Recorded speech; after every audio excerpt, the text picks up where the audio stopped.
Hey everyone. Well, I guess it's time again to talk about how so many working people are getting fucked and what is responsible for it, and the very reason it's so hard to fight. So never fear, Ernest is here, and I'm going to explain exactly what's going on. So let's jump right in.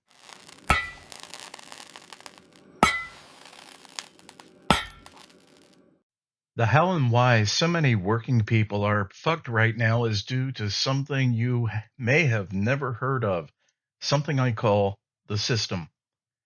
Now, of course, you may be thinking that you already know there are all kinds of systems in place, and that's true. There are.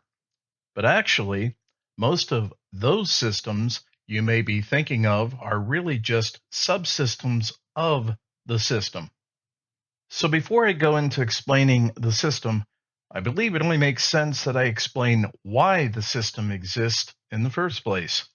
The system exists as the greatest form of governmental obfuscation and deception ever created by a cartel of the world's wealthiest and most influential businessmen from many fields the modern world has ever known. And it's run by hand picked and very well paid administrators, people you virtually never see or have ever even heard of. And its primary purpose is twofold.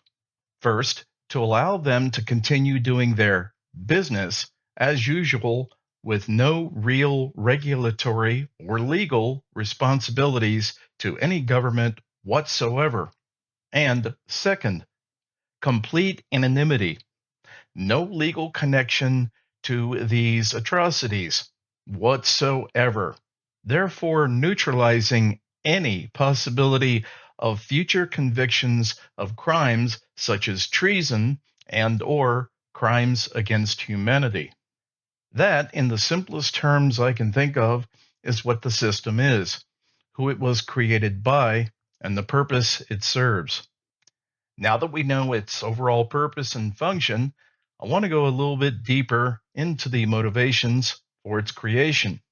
Close to the very end of the 20th century, as part of the collective conscious of the top extremely successful psychopathic businessmen everywhere, they realized something that their 19th and early 20th century robber baron psychopathic forebears, such as Vanderbilt and J.P. Morgan, never did: that kings can be overthrown, murdered, or brought to trial.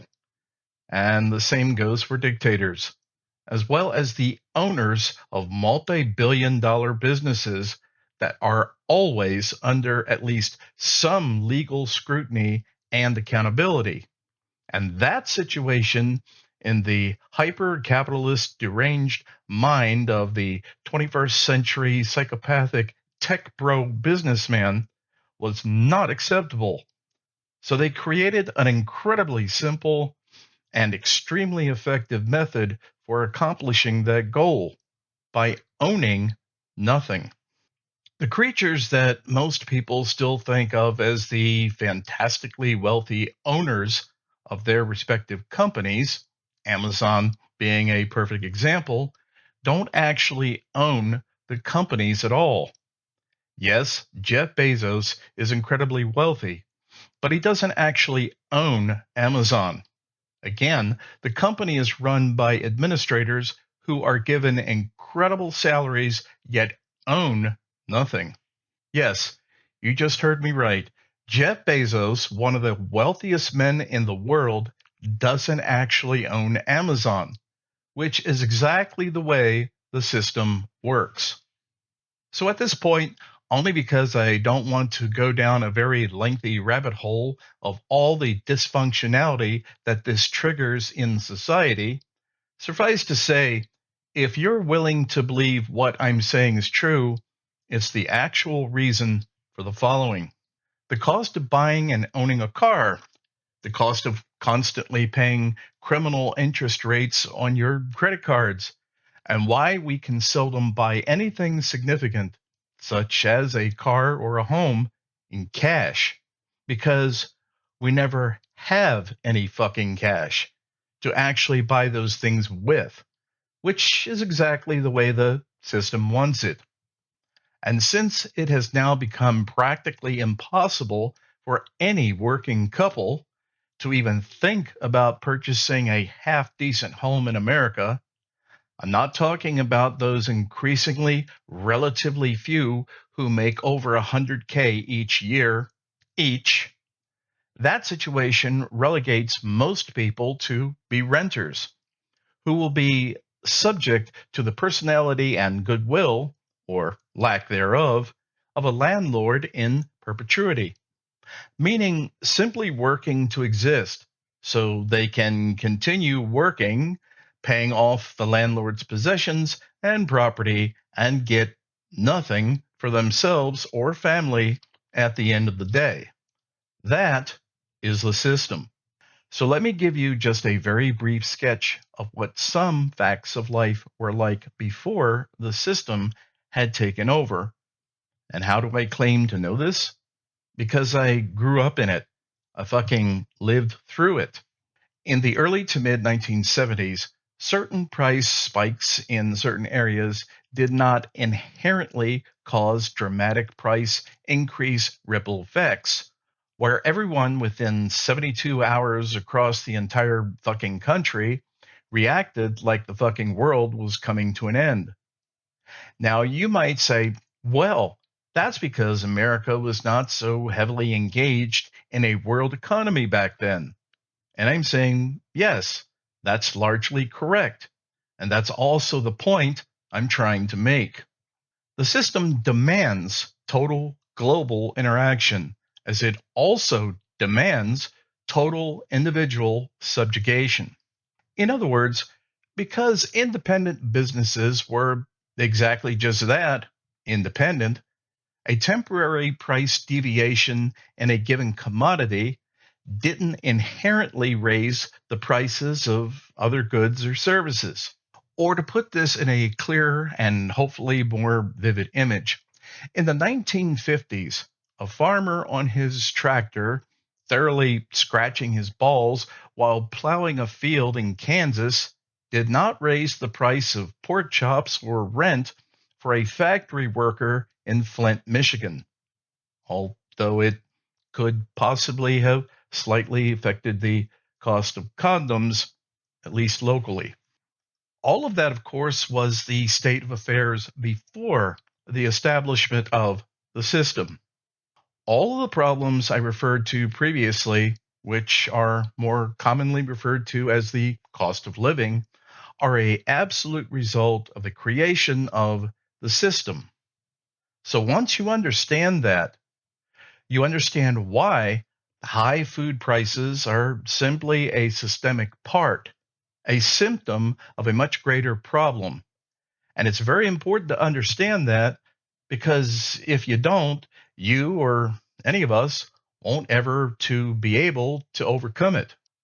Another way you could visualize the system is as a giant multi-dick-headed hydra monster, and the body they're all attached to is the system. So if you cut off one dickhead, it doesn't kill the monster, and that particular dickhead will eventually just grow back.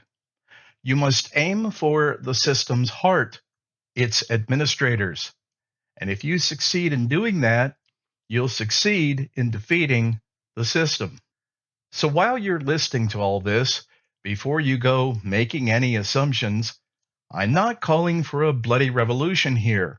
I'm calling for an actual successful one, which does not include mobs or vandals and yahoos setting fires and destroying property, or storming the White House wearing face and body paint with Viking horn helmets on their idiot fucking heads, as what happened here in America a few years ago. Suffice to say, a large number of angry, disorganized citizens will lose to a much smaller number of professional, well organized oppressors every time. So until the police and or military is on the citizen's side, such actions are pointless as far as actually accomplishing anything is concerned. Such actions may temporarily feel good, allowing people to vent their anger and frustration, but it doesn't actually accomplish anything. Just as the 12-year French Revolution bloodbath starting in 1789 ultimately didn't either. Now, as you know, I don't like to presume on anyone's time. I tend to like to keep my episodes short, and this is an unusually long episode for me. But I will segue just a bit when I feel it's necessary. So allow me to clarify something about my position. If you have in any way pictured me as a communist or a socialist, you are absolutely pissing up the wrong tree.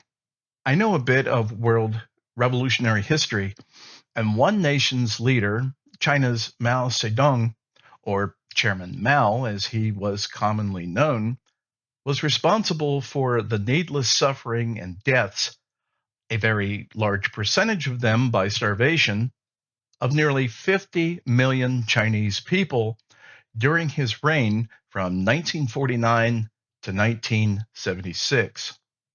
By comparison, to put this in perspective, that is nearly the total of all deaths from all nations in the entirety of the Second fucking World War. Then, of course, Mao's twisted, realized authoritarian vision, the blueprint of that utopian vision, came from Karl Marx.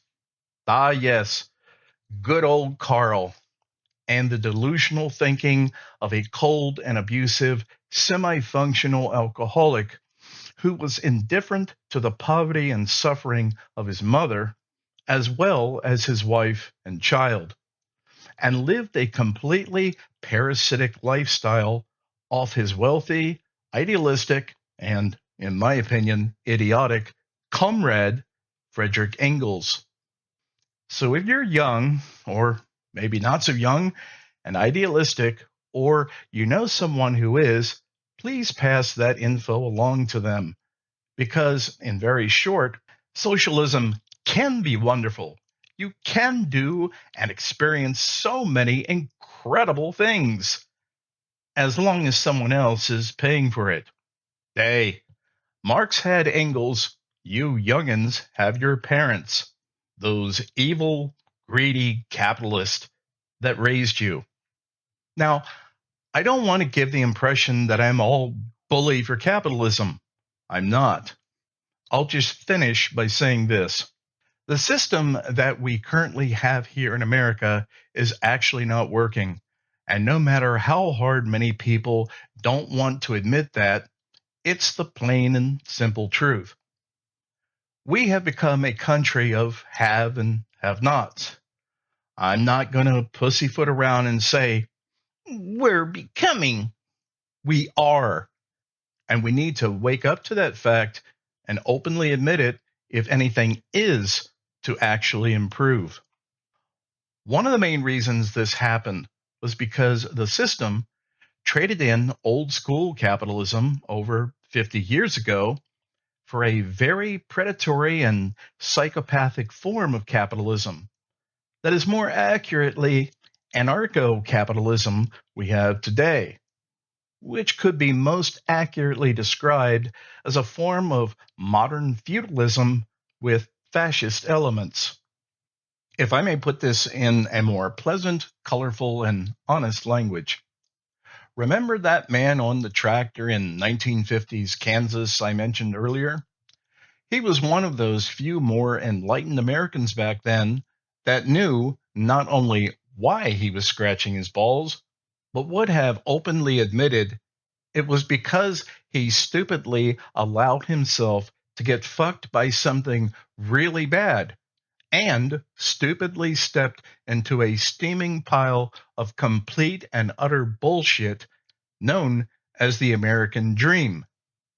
Yet I consider him enlightened because, unlike most Americans today, at least he would have admitted it. If you enjoyed this, please tell a friend so they can too.